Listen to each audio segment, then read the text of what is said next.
ان ربی قریب مجیب، اس کو پورے احساس کے ساتھ، شوق کے ساتھ، محبت کے ساتھ کہیں، ان ربی قریب مجیب، پورے یقین کے ساتھ، تاکہ آپ کی دعاؤں کے اندر ایک اثر پیدا ہو جائے، دعائیں قبول ہو جائیں۔ دعا مانگنے کے آداب میں سے یہ ہے کہ انسان سب سے پہلے اللہ سبحانہ تعالیٰ کی حمد و ثنا بیان کرے۔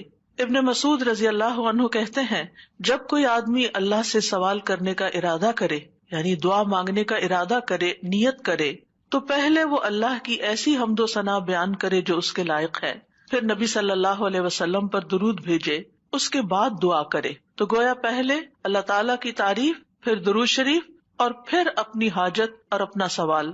بس اس طرح کرنے سے ممکن ہوگا کہ وہ کامیاب ہو جائے، یعنی اس کی دعا پوری ہو جائے۔ مسند احمد کی ایک روایت میں آتا ہے، رسول اللہ صلی اللہ علیہ وسلم نے ایک آدمی کو نماز میں دعا کرتے ہوئے سنا کہ اس نے نہ اللہ عز و جل کا ذکر کیا اور نہ ہی نبی صلی اللہ علیہ وسلم پر درود پڑھا، یعنی جو آخر میں ہم اتحیات میں پڑھتے ہیں۔ تو رسول اللہ صلی اللہ علیہ وسلم نے فرمایا، اس نے جلد بازی سے کام لیا۔ پھر اسے بلایا اور اسے اور دوسروں سے فرمایا، جب تم میں سے کوئی شخص نماز پڑھے تو پہلے اپنے رب کی تعریف و ثنا کرے۔ تو ہم نماز شروع کرتے ہیں اللہ اکبر کہہ کر، تو سب سے پہلے ہاتھ باندھ کر کیا کرتے ہیں؟ سبحانک اللہم و بحمدک و تبارک اسمک و تعالی جدک، اللہ تعالیٰ کی تسبیح بیان کرتے ہیں، حمد کرتے ہیں، اللہ تعالیٰ کی بڑائی بیان کرتے ہیں۔ اس کے بعد سورۃ الفاتحہ پڑھتے ہیں تو وہاں بھی اللہ تعالیٰ کی سب سے پہلے حمد و ثنا کرتے ہیں، اللہ تعالیٰ کی صفات کا ذکر کرتے ہیں، پھر اس کے بعد دعا مانگتے ہیں۔ اسی طرح جب ہم نماز کا اختتام کر رہے ہوتے ہیں تو نماز کے اختتام پر بھی اللہ تعالیٰ کی تعریف کے بعد پھر ہم درود شریف پڑھتے ہیں، اور نماز کے بالکل آخری حصے میں پھر جتنی چاہیں دعائیں مانگیں، پھر دعائیں قبول بھی ہوتی ہیں۔ تو یہ نماز کے اینڈ پر، یعنی پہلے حمد و ثنا، اللہ کا ذکر، تسبیحات جیسے رکوع میں تسبیح، اور پھر رکوع سے اٹھتے ہوئے اللہ تعالیٰ کی تعریف، اور پھر مختلف ارکان ادا کرتے ہوئے بار بار اللہ اکبر کا کہنا، اور پھر اس کے بعد یہ کہ جب سارے کام پورے ہو جاتے ہیں تو پھر اللہ تعالیٰ سے مانگا جاتا ہے کہ اللہ تعالیٰ تو ہمیں عطا کر۔ تو جس نے پہلے اپنے رب کی تعریف کی، پھر نبی صلی اللہ علیہ وسلم پر درود پڑھا اور پھر اس کے بعد دعا کی، تو اس کی دعا قبول ہوگی۔ جہاں تک اللہ سبحانہ تعالیٰ کی تعریف کا، حمد و ثنا کا تعلق ہے، تو اس میں ہم قرآن مجید کی طرف اگر رجوع کریں تو سب سے بہترین ثنا اور دعا اور اللہ تعالیٰ کی تعریف کا آغاز سورۃ الفاتحہ سے ہوتا ہے۔ الحمد للہ رب العالمین الرحمن الرحیم مالک یوم الدین ایاک نعبد و ایاک نستعین اہدنا الصراط المستقیم صراط الذین انعمت علیہم غیر المغضوب علیہم ولا الضالین۔ سورۃ الفاتحہ اللہ تعالیٰ کی حمد و ثنا پر مشتمل سورت ہے۔ رسول اللہ صلی اللہ علیہ وسلم نے فرمایا، اللہ تعالیٰ فرماتے ہیں، اور یہ حدیث قدسی ہے، کہ نماز یعنی سورۃ الفاتحہ میرے اور میرے بندے کے درمیان نصف نصف تقسیم کر دی گئی ہے، اور میرے بندے کے لیے وہ ہے جو وہ مانگے۔ جب بندہ الحمد للہ رب العالمین کہتا ہے تو اللہ تعالیٰ فرماتے ہیں، میرے بندے نے میری حمد بیان کی۔ تو گویا سورۃ الفاتحہ میں سب سے پہلے ہم کیا کرتے ہیں؟ قرآن مجید کے آغاز میں الحمد للہ کہتے ہیں، تعریف سے بات شروع کرتے ہیں۔ پھر فرمایا، اور جب وہ الرحمن الرحیم کہتا ہے تو اللہ تعالیٰ فرماتا ہے، میرے بندے نے میری ثنا کی، یعنی میری تعریف بیان کی۔ اور جب وہ مالک یوم الدین کہتا ہے تو اللہ تعالیٰ فرماتے ہیں، میرے بندے نے میری بزرگی بیان کی، یا فرماتا ہے کہ میرے بندے نے اپنے کام میرے سپرد کر دیے۔ اور جب وہ ایاک نعبد و ایاک نستعین کہتا ہے تو اللہ تعالیٰ فرماتا ہے، یہ میرے اور میرے بندے کے درمیان ہے، اور میرے بندے کے لیے وہ ہے جو اس نے مانگا ہے، میرے بندے کے لیے وہ ہے جو اس نے مانگا ہے۔ تو گویا قرآن مجید کی پہلی سورت میں ہی ہمیں مانگنے کا ادب سکھا دیا گیا کہ مانگنے کے لیے سب سے پہلے اللہ تعالیٰ کی حمد و ثنا کرو، اللہ تعالیٰ کی تعریف بیان کرو، اور پھر ایاک نعبد، یہ دعائے عبادت ہے، و ایاک نستعین دعائے مسئلہ ہے، جس میں ہم اللہ تعالیٰ سے مدد چاہتے ہیں زندگی کے تمام کاموں میں۔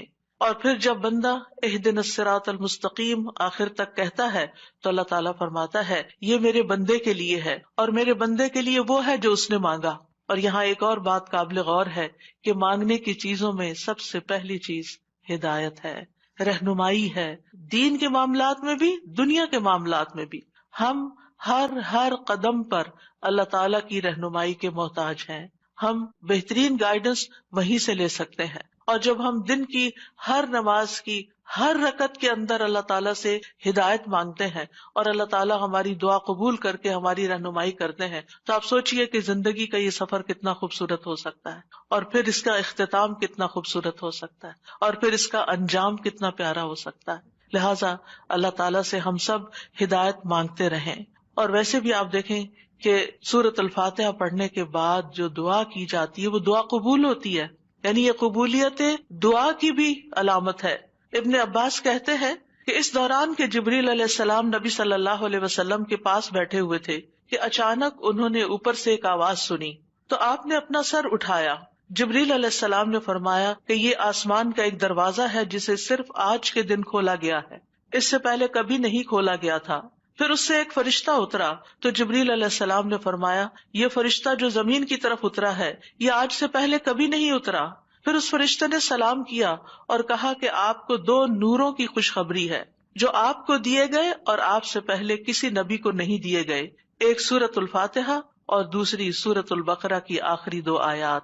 جب بھی آپ ان دونوں میں سے کوئی بھی دعائیا جملے پڑھیں گے، یعنی اہدنا الصراط المستقیم اور وہاں پر آمن الرسول کے آخر میں جو دعائیں آتی ہیں، تو آپ کو مانگی ہوئی چیز ضرور عطا کر دی جائے گی. تو اس لیے سورۃ الفاتحہ پڑھ کے بھی آپ دعا شروع کر سکتے ہیں، اور اسی طرح آمن الرسول جب پڑھیں اس وقت کی دعائیں بھی توجہ سے، اور اس کے ساتھ مزید دعائیں بھی. یعنی یہ دعا تو ہم مانگیں گے ہی، اہدنا الصراط المستقیم. اور پھر آپ دیکھیے جب ہم پریشان ہوتے ہیں، ہم فکر مند ہوتے ہیں، ہم بیمار ہوتے ہیں، تو اس موقع پر بھی ہمیں رہنمائی کی ہی ضرورت ہوتی ہے کہ اب اس مسئلے کے حل کے لیے، اس بیماری کے علاج کے لیے، اس مشکل سے نکلنے کے لیے ہم کیا کریں. پھر اللہ تعالیٰ رستہ دکھا دیتا ہے اور ہم اس رستے کو اختیار کرتے ہیں اور اس مشکل سے باہر آ جاتے ہیں. تو اس لیے انسان کو ان دونوں چیزوں پر پورا اعتماد ہونا چاہیے. اور پھر آپ دیکھیے کہ حمد ہوتی کیا ہے. حمد اصل میں اللہ تعالیٰ کی تعریف کے لیے لفظ استعمال ہو رہا ہے یہاں پر، یعنی محبت اور تعظیم کے ساتھ اللہ تعالیٰ کا کامل وصف بیان کرنا، اللہ تعالیٰ کی تعریف بیان کرنا. کیونکہ اللہ تعالیٰ اپنی ذات، اپنی صفات، اپنے افعال، یہ 3 لفظ یاد رکھیے گا، اپنی ذات، اپنی صفات اور اپنے افعال یعنی کاموں میں کامل ہے، پرفیکٹ ہے. اس کے علاوہ کوئی اور ایسا نہیں کہ جس کے اندر کمال ہو. یہ کمال صرف اللہ تعالیٰ کے لیے ہے. اس لیے تعریف بھی اللہ ہی کی. وَلِلَّهِ الْحَمْدُ رَبِّ السَّمَاوَاتِ وَرَبِّ الْأَرْضِ رَبِّ الْعَالَمِينَ، کہ سب تعریف اللہ ہی کے لیے ہے جو آسمانوں کا رب ہے، زمین کا رب ہے اور سارے جہان والوں کا رب ہے. کیونکہ اسی نے سب کو پیدا کیا، زمین و آسمان اور جو کچھ ان کے بیچ میں ہے. اور پھر یہ کہ ہر نعمت جو ہمیں ملی اسی کی طرف سے، سب چیزوں کو پیدا کرنے والا خالق وہ، ہمارا بھی خالق وہ، اور پھر اس کے بعد ہمارا مالک بھی وہ، ہمارا رازق بھی وہ. جو کچھ بھی ہمارے پاس ہے، وَمَا بِكُم مِّن نِّعْمَةٍ فَمِنَ اللَّهِ، اسی کی طرف سے ہے. اس لیے سب تعریف بھی اسی کی. جب سب کچھ دیا اس نے تو پھر شکر بھی اسی کا ادا کرنا چاہیے. اور پھر آپ دیکھیے کہ ہدایت کا سبب جو کتاب اللہ ہے وہ بھی اللہ نے ہمیں دی، لہٰذا اس پر بھی اللہ تعالیٰ کی تعریف. تو اللہ تعالیٰ نہ صرف یہ کہ دنیا میں بلکہ آخرت میں بھی تعریف کا حقدار ہے. الحمد للہ الذی لہ ما فی السماوات وما فی الارض وَلَهُ الْحَمْدُ فِي الْآخِرَةِ وَهُوَ الْحَكِيمُ الْخَبِيرُ. سب تعریف اللہ کے لیے ہے کہ جو کچھ آسمانوں میں ہے اور جو کچھ زمین میں ہے سب اسی کا ہے، اور آخرت میں بھی سب تعریف اسی کے لیے ہے. وہی کمال حکمت والا، ہر چیز کی خوب خبر رکھنے والا ہے. اور پھر اللہ تعالیٰ کی صفات کا جو ذکر ہے کہ کیوں نہ اس کی تعریف کی جائے، کیونکہ وہ تو مہربان ہے، رحمان اور رحیم ہے. اور اللہ تعالیٰ کی 100 رحمتیں ہیں جن میں سے صرف ایک اس دنیا کے لیے، باقی 99 آخرت کے لیے. اس لیے تعریف دنیا میں بھی اللہ کی اور آخرت میں بھی. اور پھر مالک یوم الدین بھی وہی ہے کہ جس دن ہمارے اعمال کا فیصلہ ہوگا، اس لیے تعریف اسی کی کہ اس نے یہ فیصلہ اپنے ہاتھ میں رکھا ہے. اور پھر ہم اسی کی عبادت کرتے ہیں. جس رب کی اتنی صفات ہو پھر اس کی عبادت کیوں نہ کی جائے، اور اسی سے ہم مدد چاہتے ہیں اور سب سے پہلے ہدایت چاہتے ہیں، اور پھر انعام یافتہ لوگوں میں شامل ہونا چاہتے ہیں. ان لوگوں میں نہیں جن پر رب ناراض ہے، اور ان میں بھی نہیں کہ جو بھٹکے ہوئے لوگ ہیں. تو سورۃ الفاتحہ میں جہاں دعا کا ادب بیان ہو رہا ہے وہاں اللہ تعالیٰ کی صفات کا بھی ذکر ہے، کیونکہ فَلِلَّهِ الْأَسْمَاءُ الْحُسْنَى فَادْعُوهُ بِهَا، سب اچھے اچھے نام اللہ کے ہیں، لہٰذا ان ناموں کے ساتھ اس کو پکارو، یعنی اس کی صفات بیان کر کے، اس کی تعریف کر کے اس کو پکارو۔ نبی صلی اللہ علیہ وسلم جب صبح کے وقت اٹھتے تھے اور تہجد کی نماز شروع کرتے تھے تو اس وقت ہاتھ باندھ کر دعا پڑھتے تھے، یعنی اذا قام من اللیل یتہجد قال، اس وقت کیا پڑھتے؟ اللہم لک الحمد، اللہ سب تعریف تیرے ہی لیے ہے، انت قیم السماوات والارض ومن فیہن ولک الحمد لک ملک السماوات والارض ومن فیہن ولک الحمد انت نور السماوات والارض ولک الحمد انت الحق ووعدک الحق ولقاؤک حق وقولک حق والجنت حق والنار حق والنبیون حق ومحمد صلی اللہ علیہ وسلم حق والساعۃ حق۔ اس کے بعد دعا کرتے اللہم لک اسلمت وبک آمنت وعلیک توکلت وإلیک انبت وإلیک خاصمت وإلیک حاکمت فاغفر لی ما قدمت وما اخرت وما اسررت وما اعلنت انت المقدم وانت المؤخر لا الہ الا انت۔ یہ تھا آپ کی دعا مانگنے کا انداز۔ کتنی زیادہ پہلے اللہ تعالیٰ کی تعریف کی اور پھر اس کے بعد اپنا آپ اللہ تعالیٰ کے سپرد کیا، اور آخر میں جو معصوم عن الخطا ہے نبی صلی اللہ علیہ وسلم، جن کی کوئی غلطیاں ہی نہیں، کوئی گناہ ہی نہیں، وہ کیا مانگ رہے ہیں؟ ایک چیز مانگ رہے ہیں، کیا؟ فاغفر لی ما قدمت وما اخرت وما اسررت وما اعلنت، اللہ تو مجھے بخش دے، میرے اگلے پچھلے پوشیدہ اور ظاہری گناہوں کو معاف کر دے، تو ہی پہلے تھا اور تو ہی آخر میں ہوگا، تیرے سوا کوئی معبود نہیں۔ نبی صلی اللہ علیہ وسلم کے تہجد کے وقت کی اس دعا سے ہمارے لیے سیکھنے کی کیا بات ہے کہ دعا کا ایک بڑا حصہ کس پر مبنی ہونا چاہیے؟ اللہ تعالیٰ کی تعریف پر مبنی ہونا چاہیے۔ لیکن ہم نے کبھی یہ دعا کا سلیقہ سیکھا ہی نہیں، اللہ تعالیٰ کی یہ تعریف کبھی اس طرح کی ہی نہیں۔ ہمیں صرف اپنا آپ ہی یاد رہتا ہے، صرف اپنے مسائل یاد رہتے ہیں، صرف اپنی پریشانیوں کا ذکر رہتا ہے، اللہ تعالیٰ کی حمد و ثنا ہم بھولے رہتے ہیں۔ اور پھر یہ کہ اللہ سبحانہ و تعالیٰ کی حمد و ثنا کا حق ادا نہیں ہو سکتا جتنی بھی ہم کریں، اس لیے جو اللہ کے پیارے بندے ہوتے ہیں وہ اللہ تعالیٰ کی حمد و ثنا میں زیادہ وقت لگاتے ہیں۔ تو آج سے جو سیکھنے کی بات ہے، جو ٹیک ہوم میسج ہے، وہ یہ کہ ہم اگر چاہتے ہیں کہ اللہ تعالیٰ ہماری مشکلات آسان کرے، ہمیں بخش دے دنیا میں بھی اور آخرت میں بھی، تو پھر اللہ کی تعریف بیان، اللہ کی توحید بیان کریں، اللہ تعالیٰ کی حمد بیان کریں، اللہ تعالیٰ کی تکبیر بیان کریں، اللہ تعالیٰ کی تسبیح بیان کریں۔ اور پھر ہم دیکھتے ہیں کہ قیامت کے دن اللہ تعالیٰ نبی صلی اللہ علیہ وسلم کو سفارش کرنے سے پہلے اپنی حمد سکھائیں گے۔ یعنی ایک تو دنیا کے دعائیں ہیں نا جو دنیا میں ہم مانگتے ہیں، اور آخرت میں اس بات کی دعا کہ اللہ تعالیٰ آپ حساب کتاب قائم کر دیں، یہ بھی ایک دعا ہوگی نا، یہ سفارش ایک دعا ہے۔ لیکن اس سفارش سے پہلے کیا ہوگا؟ یعنی قیامت کے دن جب لوگ پریشان ہوں گے، انبیاء کے پاس جائیں گے تو انبیاء ان کو آگے بھیجتے جائیں گے، حتیٰ کہ لوگ محمد صلی اللہ علیہ وسلم کے پاس آئیں گے۔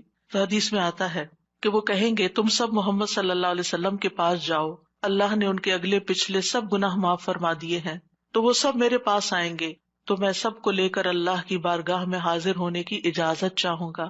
اجازت ملنے پر سجدے میں گر پڑوں گا۔ عاجزی دیکھیے، ہمبلنس دیکھیے، اور جب تک اللہ چاہے گا میں سجدے میں ہی رہوں گا، یعنی جتنا اللہ پسند کرے گا اتنی دیر میں جھکا ہی رہوں گا۔ ہمارے سجدے کیسے ہوتے؟ ٹھونگے مار رہے ہوتے، اوپر نیچے، بس تھوڑی سی ایکسرسائز۔ حکم ہوگا اے محمد اپنا سر سجدے سے اٹھاؤ، مانگو دیے جاؤ گے، کہو سنا جائے گا، اور سفارش کرو تمہاری سفارش قبول کی جائے گی۔ میں اپنا سر اٹھاؤں گا اور اللہ کی وہ حمد کروں گا جو مجھے اس کی طرف سے سکھائی جائے گی، یعنی اس دن سکھائی جائے گی، اور وہ حمد وہیں ملے گی اور ان الفاظ سے حمد کریں گے۔ یعنی وہ حمد آج ہمیں نہیں پتا، آپ کو بھی نہیں پتا، اس وقت آپ کو سکھائی جائے گی، یعنی وہ ایسی حمد ہوگی جو اس سے پہلے کبھی نہیں ہوگی۔ اور پھر اللہ تعالیٰ کی حمد کے بعد آپ دعا کریں گے اور پھر حساب کتاب شروع ہو جائے گا۔ کیسا ہے وہ دن جس سے ہم غافل رہتے ہیں، جس کو ہم بھولے رہتے ہیں۔ اگر اس دن کی فکر لگ جائے تو دنیا کی ساری پریشانیاں ختم ہو جائیں، سارے دکھ دور ہو جائیں، سارے مسئلے ہی ختم ہو جائیں، کوئی مسئلہ ہی نہ رہے۔ اس لیے ہم سب کو اس رمضان میں جو سیکھنے کی بات ہے وہ یہ کہ دعائیں تو ہم کریں گے، لیکن اس سے زیادہ ہم اللہ تعالیٰ کی حمد و ثنا بیان کریں گے۔ اللہ تعالیٰ کی حمد و ثنا کے دو حصے ہیں، ایک تسبیح ہے اور ایک تحمید ہے۔ اللہ سبحانہ تعالیٰ نے اپنی تسبیح اور تحمید دونوں کا حکم دیا ہے۔ سورۃ الحجر میں آتا ہے فسبح بحمد ربک، یعنی حمد کے ساتھ اور کیا کرو؟ تسبیح کرو۔ وکم من الساجدین، اور سجدہ کرنے والوں میں سے ہو جائیں۔ سورۃ النصر میں آتا ہے فسبح بحمد ربک واستغفرہ انہ کان توابا، آپ اپنے رب کی حمد کے ساتھ اس کی تسبیح کیجیے اور اس سے بخشش طلب کیجیے، یقیناً وہ بڑا توبہ قبول کرنے والا ہے۔ سورۃ الواقعہ میں آتا ہے فسبح بسم ربک العظیم۔ سورۃ الاعلی میں آتا ہے سبح اسم ربک الاعلی، یعنی باقاعدہ تسبیح کا حکم دیا گیا ہے۔ ایک اور جگہ آتا ہے وسبح بحمد ربک بالعشی والابکار، صبح و شام اپنے رب کی حمد کے ساتھ تسبیح کیجیے۔ اللہ تعالیٰ اہل ایمان کو بھی حکم دیتے ہیں، مجھے اور آپ کو بھی حکم دیتے ہیں، یا ایھا الذین آمنوا اذکروا اللہ ذکرا کثیرا وسبحوہ بکرۃ واصیلا، اے ایمان والو اللہ کو بکثرت یاد کرو اور صبح و شام اس کی تسبیح کیا کرو۔ کیوں؟ اس لیے کہ اللہ سبحانہ تعالیٰ نے خود اپنی تسبیح بیان کی ہے، سبحان الذی اسری بعبدہ لیلا من المسجد الحرام الی المسجد الاقصی۔ فرشتے اس کی تسبیح بیان کرتے ہیں، یسبحون بحمد ربہم، انبیاء اس کی تسبیح بیان کرتے ہیں، رسول اللہ صلی اللہ علیہ وسلم اللہ تعالیٰ کی تسبیح بیان کرتے تھے، کائنات کی ہر چیز اللہ کی تسبیح بیان کر رہی۔ وَإِن مِّن شَيْءٍ إِلَّا يُسَبِّحُ بِحَمْدِهِ وَلَٰكِن لَّا تَفْقَهُونَ تَسْبِيحَهُمْ، یہ زمین جس پر ہم بیٹھے ہیں یہ بھی اللہ کی تسبیح کرتی ہے، یہ آسمان جس کو ہم دیکھتے ہیں وہ بھی اللہ کی تسبیح کرتا ہے، ایک ایک ذرہ اللہ کی تسبیح کر رہا، ایک ایک ذرہ، الیکٹرونز اور پروٹونز بھی اللہ کی تسبیح کر رہے ہیں، ہر چیز اللہ کی تسبیح میں ہے، اور اہل ایمان بھی اللہ کی تسبیح کرتے ہیں۔ پھر ہم تسبیح کیوں نہ کریں؟ کیا چیز ہمیں روکے ہوئے ہے؟ کس وجہ سے ہم تسبیح میں کوتاہی کرتے ہیں؟ ایک اور جگہ پر آتا ہے تسبح لہ السماوات السبع والارض ومن فیہن، ساتوں آسمان اور زمین اس کی تسبیح کرتے ہیں اور جو بھی ان میں ہے۔ پرندے بھی اللہ کی تسبیح بیان کرتے ہیں، بجلی کی کڑک بھی اللہ کی تسبیح بیان کرتی ہے۔ داؤد علیہ السلام کے ساتھ پہاڑ اور پرندے بھی تسبیح کیا کرتے تھے، فرشتے بھی تسبیح کرتے ہیں، اور حاملین عرش اللہ سبحانہ تعالیٰ کی ہر وقت تسبیح و تحمید میں لگے رہتے ہیں۔ الذین یحملون العرش ومن حولہ یسبحون بحمد ربہم، کیا زبردست کام ہے ان کا، جن کو سب سے اعلیٰ ترین ڈیوٹی دی گئی ہے کہ وہ عرش الہی کو اٹھا کے رکھے۔ وہ فرشتے جو عرش اٹھائے ہوئے ہیں اور جو اس کے ارد گرد ہیں، سب اپنے رب کی حمد کے ساتھ اس کی تسبیح بیان کرتے ہیں۔ قیامت کے دن بھی وہ ایسا ہی کریں گے۔ وَتَرَى الْمَلَائِكَةَ حَافِّينَ مِنْ حَوْلِ الْعَرْشِ يُسَبِّحُونَ بِحَمْدِ رَبِّهِمْ، اس دن آپ دیکھیں گے کہ فرشتے عرش کے گرد حلقہ باندھے اپنے رب کی تعریف کے ساتھ تسبیح کر رہے ہیں، اور عبادت کے آغاز میں بھی اور اختتام پر بھی، دن کے آغاز پر بھی اور دن کے اختتام پر بھی ہمیں تسبیح کا حکم ہے۔ تمام مخلوقات کے رزق کی کنجی ہے تسبیح، اللہ تعالیٰ کے محبوب ترین کلمات ہیں سبحان اللہ والحمد للہ ولا الہ الا اللہ واللہ اکبر۔ اللہ سبحانہ تعالیٰ کو ہم سے زیادہ کوئی چیز محبوب نہیں۔ رسول اللہ صلی اللہ علیہ وسلم نے فرمایا ہم سے بڑھ کر کوئی چیز اللہ تعالیٰ کو زیادہ محبوب نہیں، لہذا تسبیح اور حمد دونوں ہی ہونی چاہیے۔ تسبیح سے تقدیر بھی بدل جاتی ہے۔ یونس علیہ السلام کو کس بنا پر اتنی بڑی مشکل سے نجات ملی؟ فلولا ان کان من المسبحین للبث فی بطنہ الی یوم یبعثون، اگر یہ بات نہ ہوتی کہ وہ تسبیح کرنے والوں میں سے تھا تو یقیناً وہ اس کے پیٹ میں، یعنی مچھلی کے پیٹ میں اس دن تک رہتا جس میں لوگ اٹھائے جائیں گے، یعنی اگر وہ تسبیح نہ کرتے تو اس مشکل سے نجات نہ ملتی۔ تو بہت سی مشکلات سے نجات کا ذریعہ ہے تسبیح کرنا، اور وہ اپنی تسبیح میں کیا پڑھتے تھے؟ لا الہ الا انت سبحانک انی کنت من الظالمین۔ یہ تسبیح دل کی گھٹن اور سینے کی تنگی کا علاج بھی ہے۔ جب حالات مشکل ہو جائیں، دل غم سے بھر جائیں، سینے کے اندر گھٹن محسوس ہونے لگے، کوئی چیز اچھی نہ لگے تو تسبیح شروع کر دیں۔ لوگوں کی باتیں آپ کو پریشان کریں تو تسبیح شروع کر دیں۔ وَلَقَدْ نَعْلَمُ أَنَّكَ يَضِيقُ صَدْرُكَ بِمَا يَقُولُونَ فَسَبِّحْ بِحَمْدِ رَبِّكَ وَكُن مِّنَ السَّاجِدِينَ وَاعْبُدْ رَبَّكَ حَتَّى يَأْتِيَكَ الْيَقِينُ۔ ہم جانتے ہیں کہ بے شک آپ کا سینہ اس سے تنگ ہوتا ہے جو باتیں وہ کرتے ہیں، اور ایسا ہوتا ہے، ہم سب کے ساتھ بھی ہوتا ہے کہ خاص طور پر ہمارے دین کے رستے پر آنے کی وجہ سے جب لوگ باتیں کرتے تو ہمیں پریشانی لاحق ہوتی، لوگوں کی باتیں ہرٹ کرتی ہیں. تو اس کا علاج کیا ہے؟ اس کا علاج اپنے آپ کو ڈیفینڈ کرنا نہیں ہے، اپنی صفائیاں بیان کرنا نہیں ہے، جواباً اٹیک کرنا نہیں ہے. بد اخلاقی کے جواب میں بد اخلاقی کوئی نیکی نہیں ہوتی، اس کے جواب میں اپنے رب کی طرف رجوع کرنا ہے، اس کی تسبیح کرنی. اللہ تو پاک ہے، میں تو گناہگار ہوں، مجھ پہ اگر لوگ باتیں کرتے بھی ہیں تو میرا قصور ہو سکتا ہے، لیکن ساری پاکی تو تیرے ہی لیے ہے، ساری تعریف تو تیرے ہی لیے ہے.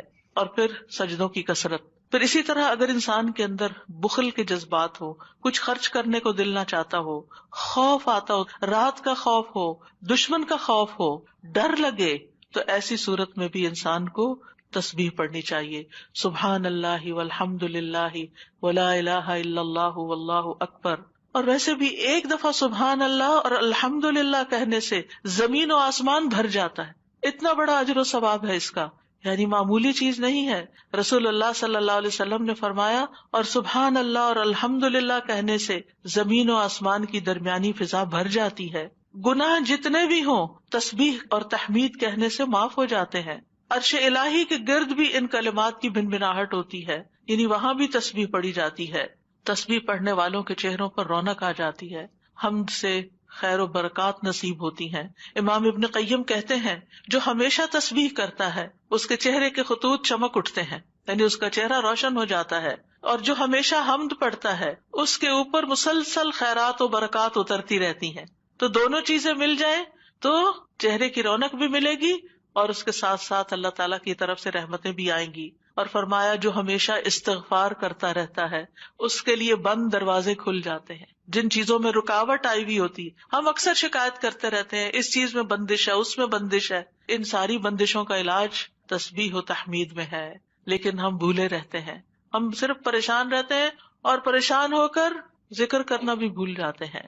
اور یہ تو دنیا کے فائدے ہیں نا، لیکن قیامت کے دن میزان میں یہ کلمات بہت بھاری ہوں گے. آپ صلی اللہ علیہ وسلم نے ایک موقع پر اپنے ہاتھ سے 5 کا اشارہ کیا کہ یہ میزان میں بہت بھاری ہوں گے، کس قدر بھاری ہوں گے. اور پھر فرمایا، سبحان اللہ والحمد للہ ولا الہ الا اللہ واللہ اکبر. اور 5ویں چیز، مسلمان کا فوت ہونے والا نیک بیٹا، اس کا باپ ثواب کی امید کے ساتھ اس پر صبر کرے. تو یہ 5ویں چیز ہے. یعنی اگر کسی والد یا والدہ یا والدین دونوں کا جوان بیٹا فوت ہو جائے اور وہ نیک بھی ہو، جس سے یہ توقع ہو کہ ہمارے مرنے کے بعد وہ ہمارے لیے دعائیں کرے گا، لیکن انسان اللہ کی خاطر صبر کر لیتا ہے، تو یہ صبر میزان میں بہت زیادہ وزنی ہو جائے گا.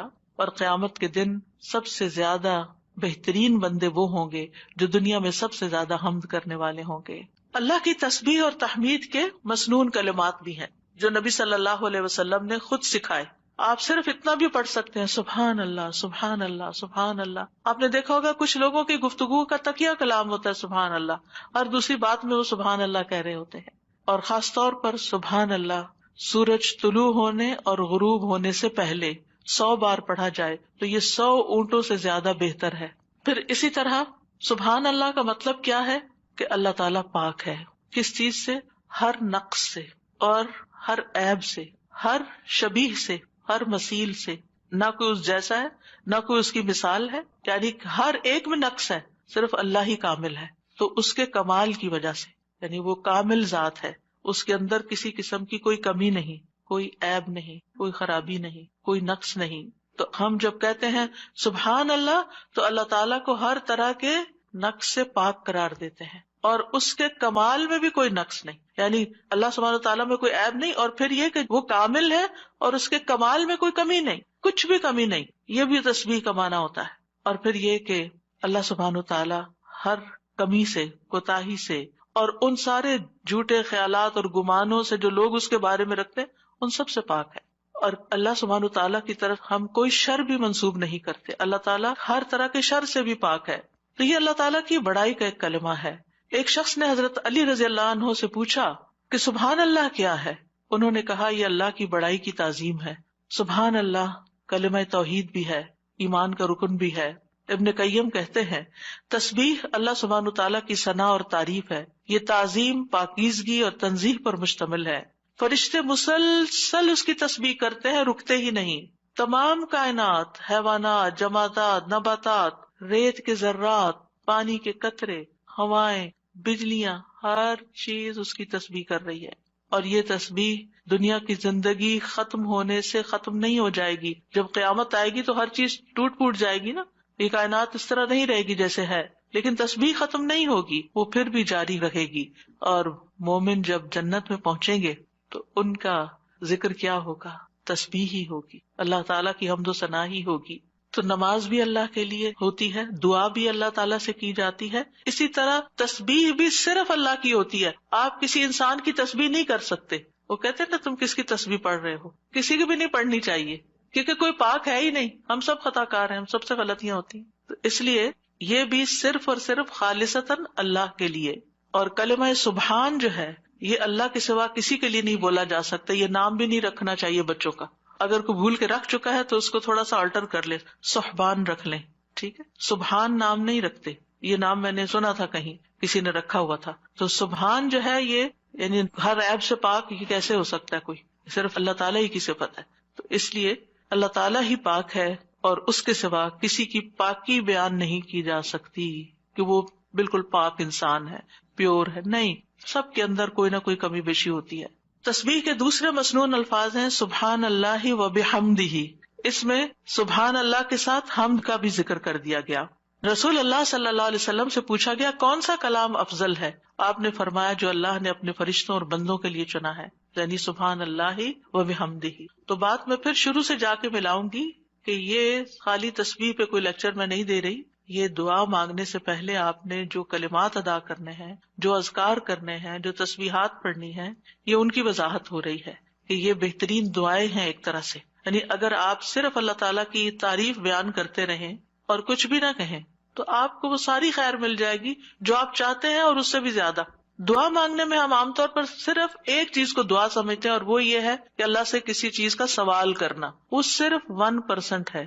اللہ تعالیٰ سے دعا کے مختلف طریقے ہیں اور اسی میں سے ایک اس کی حمد و ثنا بیان کرنا، بلکہ کچھ مانگنے سے پہلے تو لازمی طور پر اس کی حمد و ثنا کرنا. تو سبحان اللہ کہنا جو ہے یہ توحید کی انتہا ہے کہ اللہ تعالیٰ کو ان عیوب سے پاک قرار دینا جو اس کے شان کے لائق نہیں. اور پھر یہ کہ کوئی بھی چیز جو اللہ تعالیٰ کی عظمت کے خلاف ہے، کوئی بات، کوئی کام، کوئی اشارہ، کوئی چیز، ان سب کو بھی نگیٹ کرنا. اب اس میں آپ دیکھیں کہ ہم ایک طرف سبحان اللہ کہتے ہیں کہ اللہ تعالیٰ ہر عیب سے پاک ہے، دوسری طرف کہتے ہیں وبحمدہ اور اس کی تعریف بیان کرتا ہوں. یعنی ایک میں ہم نگیٹ کرتے ہیں ہر برائی کو، اس سے ہر عیب کو، اور دوسرے میں ہم اس کی صفات بیان کرتے ہیں، اس کی تعریف کرتے ہیں. تو تعریف مکمل ہی تب ہوتی ہے جب آپ تسبیح بھی کریں اور حمد بھی کریں. تو سبحان اللہ کو الحمدللہ کے ساتھ ملا کر پڑھنے کی فضیلت زیادہ ہے. یعنی ویسے تو آپ صرف سبحان اللہ سبحان اللہ سبحان اللہ بھی کہہ سکتے ہیں، لیکن یہ آدھی بات ہے. لیکن جب آپ کہتے ہیں سبحان اللہ و بحمدہ، ابن تیمیہ کہتے ہیں کہ تسبیح تحمید کا ساتھی ہے، یہ ساتھ ہی آنی چاہیے، یعنی تعریف بھی ساتھ ہونی چاہیے. تیسرا ورژن ہے سبحان اللہ و بحمدہ سبحان اللہ العظیم. پاک ہے اللہ اپنی حمد کے ساتھ، پاک ہے اللہ جو بہت عظمت والا ہے. رسول اللہ صلی اللہ علیہ وسلم نے فرمایا 2 کلمے ایسے ہیں جو زبان پر ہلکے ہیں، میزان میں بہت بھاری ہیں اور رحمان کو بہت محبوب ہیں، اور وہ ہیں سبحان اللہ و بحمدہ سبحان اللہ العظیم. اور اس میں بھی ہم دیکھتے ہیں کہ اللہ تعالیٰ کی پاکی بھی بیان ہو رہی ہے، تعریف بھی ہو رہی ہے، اور اس کی عظمت کا بھی بیان ہے. یہاں ایک اور چیز کا اضافہ ہو گیا، یعنی وہ اتنا عظیم ہے کہ ہماری عقل اس تک پہنچ ہی نہیں سکتی، ہم اس کی عظمت کا احاطہ ہی نہیں کر سکتے. ابن جریر کہتے ہیں العظیم سے مراد وہ ہستی ہے جس کی مخلوق تعظیم بجا لاتی ہے، اس سے ہیبت رکھتی ہے، اس سے ڈرتی ہے. ہم یہ کیوں کہتے ہیں سبحان اللہ العظیم؟ اللہ تعالیٰ کے تو بہت سے نام ہیں، بہت سی صفات ہیں. یہ اصل میں ہم اپنی کم مائگی کا اعتراف کر رہے ہوتے ہیں کہ اللہ آپ اتنے بڑے ہیں کہ ہم تو آپ کی تعریف کا حق ہی ادا نہیں کر سکتے. اور یہ ایک حقیقت ہے، ہم حق ادا نہیں کر سکتے، ہم اللہ تعالیٰ کی عظمت کو پا ہی نہیں سکتے. وہ ہمارے گمان سے کہیں بڑا ہے، یعنی جتنا بڑا آپ اس کو خیال کریں وہ اس سے بھی آگے. وہ اپنی ذات میں بھی عظیم ہے اور اپنی صفات میں بھی عظیم ہے. پھر ایک اور ورژن ہے سبحان اللہ والحمد للہ ولا الہ الا اللہ واللہ اکبر. اللہ پاک ہے، اسی کی تعریف ہے، اس کے علاوہ کوئی معبود نہیں ہے اور اللہ سب سے بڑا ہے. نبی صلی اللہ علیہ وسلم نے فرمایا جب تم سبحان اللہ کہو گے تو اللہ تعالیٰ کہے گا تم نے سچ کہا، جب تم الحمدللہ کہو گے تو اللہ تعالیٰ فرمائے گا تم نے سچ کہا، جب تم لا الہ الا اللہ کہو گے تو اللہ تعالیٰ فرمائے گا تم نے سچ کہا، جب تم اللہ اکبر کہو گے تو اللہ تعالیٰ فرمائے گا تم نے سچ کہا. لیکن ہم نے کبھی آج تک سوچا کہ ہم جو کہہ رہے ہیں اللہ تعالیٰ کیا جواب دے رہے ہیں؟ سبحان اللہ والحمدللہ ولا الہ الا اللہ واللہ اکبر.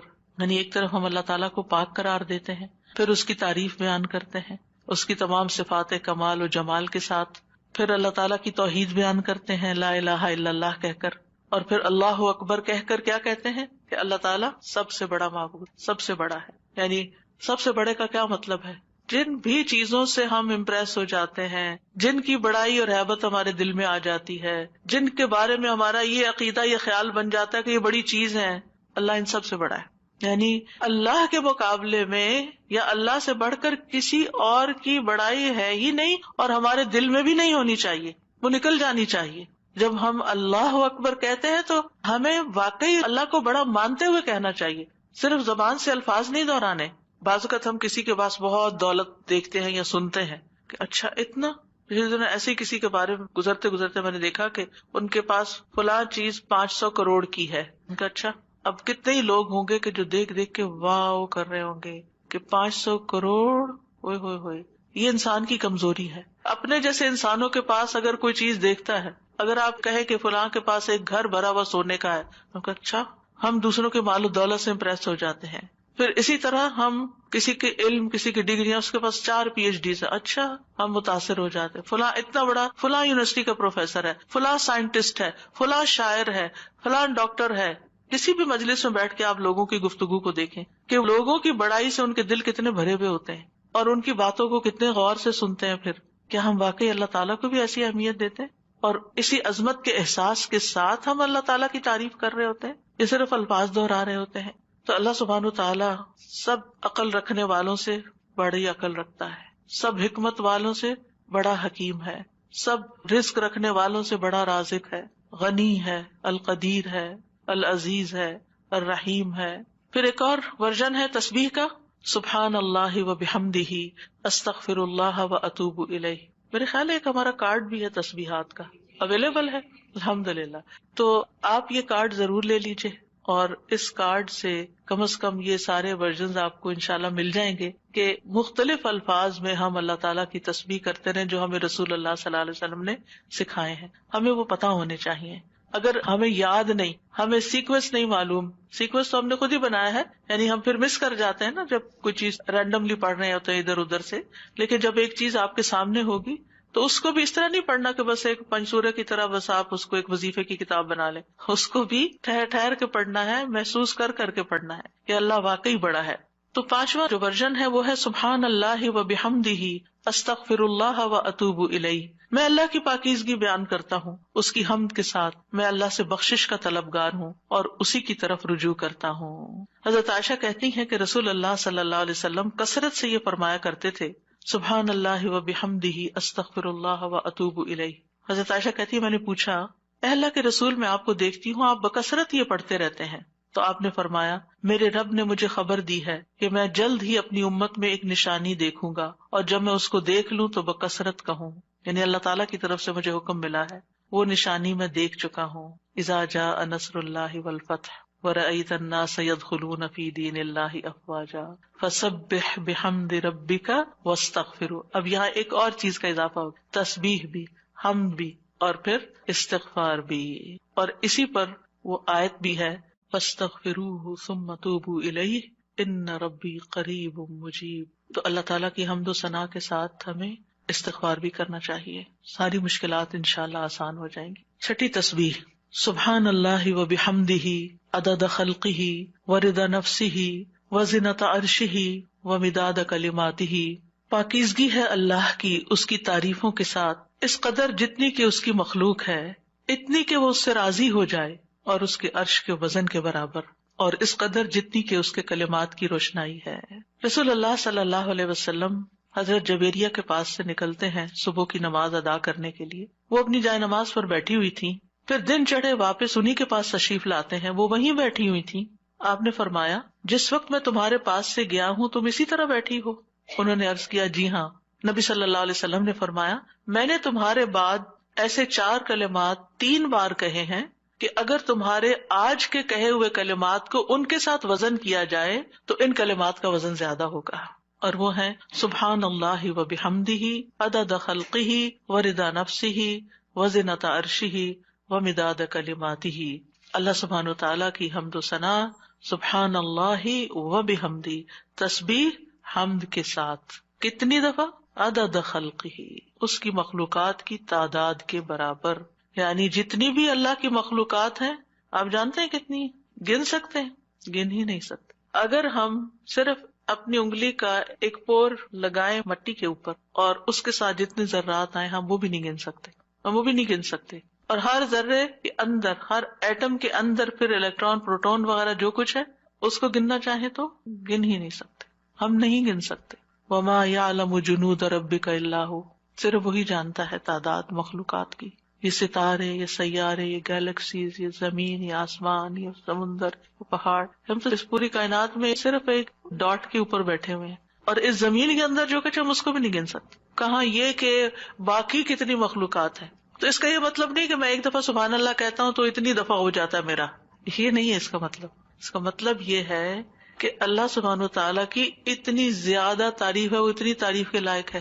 یعنی وہ اتنی تعریف ڈیزرو کرتا ہے جتنی مخلوقات کی تعداد ہے. اور آپ کو معلوم ہے وَإِن مِّن شَيْءٍ إِلَّا يُسَبِّحُ بِحَمْدِهِ، کوئی چیز ایسی نہیں جو اس کی تسبیح نہ کر رہی ہو. تو سبحان اللہ و بحمدہ عدد خلقہ، یعنی ان ساری مخلوقات کے ساتھ میں بھی شریک ہو رہا ہوں جو اللہ کی تسبیح میں لگی. ایک ایک ذرہ اللہ کی تسبیح کر رہا ہے. اس کے لیے تو نہ کوئی کاؤنٹ ہے نہ نمبر ہے، گن ہی نہیں سکتے.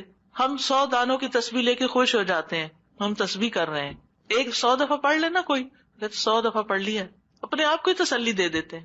اس کو کیا پرواہ ہماری 100 دفعہ کی اگر ہم خلوص کے ساتھ نہیں پڑھتے. اس کی تو پوری کائنات اور کائنات کی ہر چیز. آپ ذرا باہر نکلے آج اور جب ڈرائیو کر کے جا رہے ہو تو دائیں بائیں درختوں کو دیکھیں، پتوں کو دیکھیں، چڑیوں کو دیکھیں.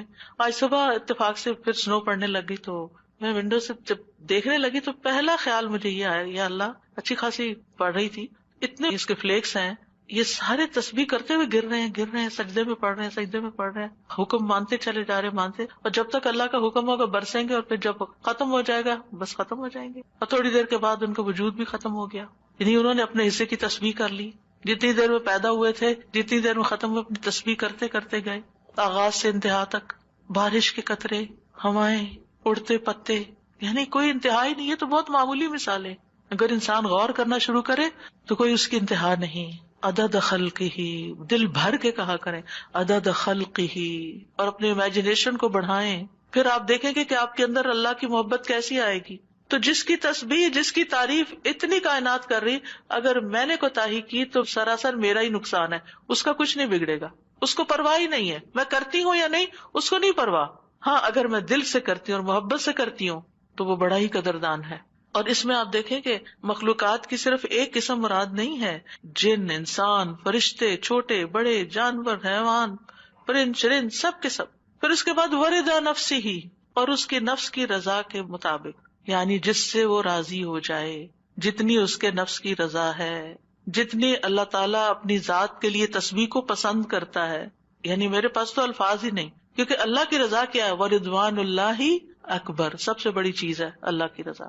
یا انسان یوں کہ میں اللہ کی تسبیح کر رہی ہوں حتیٰ کہ وہ راضی ہو جائے، اور پھر اس کے بعد بھی تسبیح کر رہی ہوں، اس کے بعد بھی حمد ہے، وہ مجھ سے راضی بھی ہو جائے پھر بھی میں مزید کروں گی. یہ نہیں کہ میرا ایم یہ ہے کہ بس اللہ کو راضی کرنا ہے اور راضی ہوگا بس میرا کام ختم. نہیں، اس سے زیادہ، اس سے آگے. وزنۃ عرشہ، اس کے عرش کے وزن کے برابر. یعنی میں اتنی حمد اور تسبیح بیان کر رہی ہوں جتنا عرش کا وزن ہے. عرش ساری مخلوقات میں سے سب سے بڑی چیز ہے. وَهُوَ رَبُّ الْعَرْشِ الْعَظِيمِ. ابو ذر کہتے ہیں نبی صلی اللہ علیہ وسلم نے فرمایا، اے ابو ذر، کرسی کے مقابلے میں 7 آسمان اس طرح ہیں جیسے بیابان زمین میں کوئی چھلا پڑا ہوا ہو. پھر کرسی کے مقابلے میں عرش کا حجم اتنا ہے جیسے اس چھلے کے مقابلے میں بیابان کا وجود ہے. سبحان اللہ. اگر کرسی جو وسع کرسی السماوات والارض ہے، اس کی حیثیت اتنی ہے عرش کے سامنے جیسے زمین و آسمان کی کرسی کے سامنے، تو پھر عرش کتنا بڑا ہوگا. اور آپ کو معلوم ہے کہ اس کی مقدار کو اللہ کے سوا کوئی نہیں جانتا. تمام مخلوقات سے اونچا ہے وہ، یعنی مخلوقات کے بعد جو ہے وہ آسمان ہے، اور آسمان کے بعد جنت کے 100 درجے ہیں، اور ہر درجے کا درمیانی فاصلہ جو ہے وہ اتنا ہی ہے جیسے زمین اور آسمان کے بیچ کا فاصلہ. اور جنت الفردوس کی چھت کے اوپر عرش ہے. اسی لیے حضرت آسیہ نے کہا تھا رب ابنی لی عندک بیتا فی الجنہ، کہ قرب ہی قرب ہو، کیونکہ اس قرب میں لذت ہے، اس کو قریب محسوس کرنے میں اصل مزہ ہے. اور حقیقت یہ ہے کہ اس دنیا میں سب سے زیادہ خوبصورت احساس، سب سے زیادہ لذت والی چیز رب کی معرفت ہے. یہ سب سے بڑی حقیقت ہے، سب سے بڑا ٹروتھ ہے. جو اپنے رب کو پا لیتا ہے اور اپنے رب کے قرب کو محسوس کر لیتا ہے، پھر اس کے سامنے دنیا کی ہر نعمت چھوٹی ہو جاتی ہے، ہر مسئلہ چھوٹا ہو جاتا ہے، کیونکہ اس نے پا لیا ہے جس کو پانا چاہیے تھا، جس کے لیے وہ بھیجا گیا تھا دنیا میں، اس نے اس کو پا لیا ہے. تو بہرحال اللہ تعالیٰ کے عرش کے وزن کے برابر اس کی حمد و ثنا. وَمِدَادَ كَلِمَاتِهِ، کلمات سے مراد اللہ کا وہ کلام ہے جس کے ساتھ اللہ نے اپنے رسولوں کے ساتھ کلام کیا، جو کتابوں کی شکل میں اتارا، جو اس کے لوح محفوظ میں ہے. یہ کلام، اس کی وسعت کیا ہے؟ قرآن مجید میں آتا ہے قُل لَوْ كَانَ الْبَحْرُ مِدَادًا لِكَلِمَاتِ رَبِّهِ لَنَفِدَ الْبَحْرُ قَبْلَ أَن تَنفَدَ كَلِمَاتُ رَبِّي وَلَوْ جِئْنَا بِمِثْلِهِ مَدَدًا.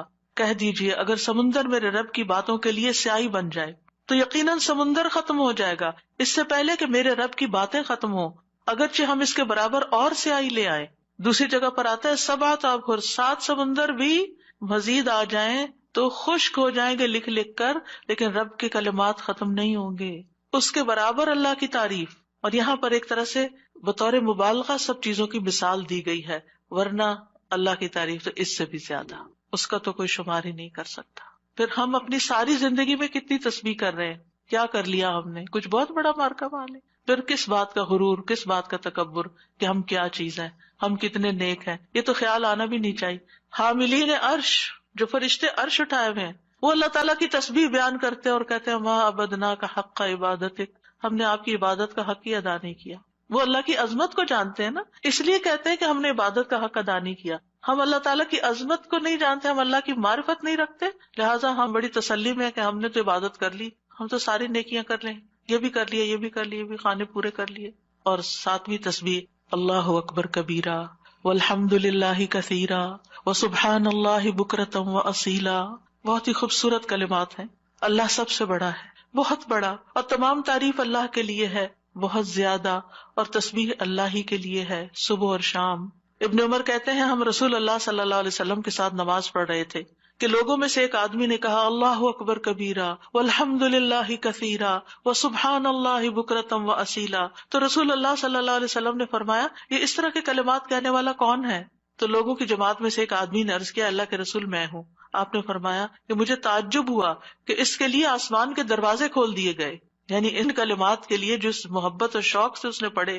ابن عمر کہتے ہیں میں نے ان کلمات کو پھر کبھی بھی نہیں چھوڑا.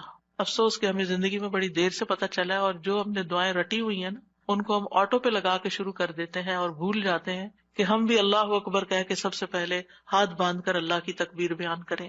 لیکن انشاءاللہ اگر کوشش جاری رہی تو عادت بھی ہو جائے گی. وہ کہتے ہیں جب سے میں نے رسول اللہ صلی اللہ علیہ وسلم سے یہ بات سنی کہ اس کے لیے آسمان کے دروازے کھول دیے گئے، میں نے اس کو چھوڑا ہی نہیں، اور ہم نے کبھی اس کو پڑھا ہی نہیں. علم ہونے اور نہ ہونے میں بہت بڑا فرق ہے. ہم 2-4 باتیں جان لیتے ہیں تو ہم سمجھتے ہیں ہم نے سب کچھ سیکھ لیا، اور کیا سیکھنا ہے، اس کی ضرورت محسوس نہیں کرتے. بہرحال اس میں اللہ تعالیٰ کی بہت زیادہ بڑائی کا اظہار ہے، اس کی تعظیم ہے، اس کی بہت زیادہ تعریف ہے، اور اس کی تسبیح ہے صبح و شام. پھر 8ویں تسبیح سبحانک اللہم وبحمدک وتبارک اسمک وتعالی جدک ولا الہ غیرک. اے اللہ تو پاک ہے اپنی تعریف کے ساتھ، تیرا نام بڑی برکت والا ہے، تیری بزرگی بلند و برتر ہے، تیرے علاوہ کوئی الہ نہیں. رسول اللہ صلی اللہ علیہ وسلم نے فرمایا بے شک اللہ کو سب سے زیادہ محبوب کلام یہ ہے کہ بندہ یوں کہے سبحانک اللہم وبحمدک وتبارک اسمک وتعالی جدک ولا الہ غیرک. اور اس میں اللہ تعالیٰ کے نام کی خیر و برکت کا ذکر بھی ہے. تبارک اسمک. 9ویں تسبیح سبحان اللہ لا شریک لہ لہ الملک ولہ الحمد وہو علی کل شیء قدیر لا حول ولا قوۃ الا باللہ سبحان اللہ وبحمدہ. ابو ذر کہتے ہیں آپ صلی اللہ علیہ وسلم نے فرمایا اللہ کے نزدیک محبوب ترین کلام یہ ہے. 10ویں تعریف اللہم لک الحمد کلہ وَإِلَيْكَ يَرْجِعُ الْأَمْرُ كُلُّهُ، اے اللہ تیری ہی لیے سب تعریف ہے اور تیری ہی طرف سب کام لوٹتے ہیں۔ ایک اعرابی نے کہا کہ مجھے کوئی دعا سکھا دے جس سے مجھے فائدہ پہنچے، تو آپ نے اس کو یہ دعا سکھا دی، اللہم لک الحمد کلہ، ساری ہی تعریف تیرے لیے، وَإِلَيْكَ يَرْجِعُ الْأَمْرُ كُلُّهُ، سارے معاملات تیرے ہی حضور پیش ہوتے ہیں، یعنی تعریف کا حقدار بھی تو ہی ہے، اور اس کے بعد یہ کہ ہمارے اعمال ہوں یا کام ہوں یا جو بھی معاملات ہوں سب کے سب تیرے ہی پاس جا رہے ہیں۔ اور پھر اللہم ربنا لک الحمد ملء السماوات وملء الارض وملء ما شئت من شیء بعد، اے اللہ، اے ہمارے رب، تیرے ہی لیے ہر قسم کی تعریف ہے جس سے کہ آسمان بھر جائیں، زمین بھر جائے، اور ہر وہ چیز بھر جائے جسے تو چاہے کہ وہ بھر جائے۔